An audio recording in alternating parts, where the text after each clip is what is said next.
வாரத்துல ஒரு நாளாவது எங்க அம்மாவ பாக்கறதுக்கு நானும் எங்க அக்காவும் கிளம்பிருவோம். ஆனா இந்த திருப்பி எங்க அக்கா வரலன்னு சொல்லிட்டான். எங்க அக்கா வரலன்னு சொன்னாலே பஸ்ல தனியா போறதுக்கு எனக்கு கொஞ்சம் கஷ்டமா தான் இருக்கும். அவ இருந்தானா பேசி பேசி கூடவே போயிருவோமா.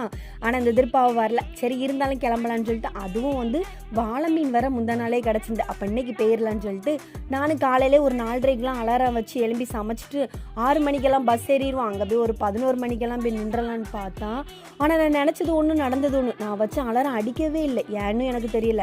என் ஹஸ்பண்ட் 6:30க்கு போல எழுப்பி விட்டாங்க.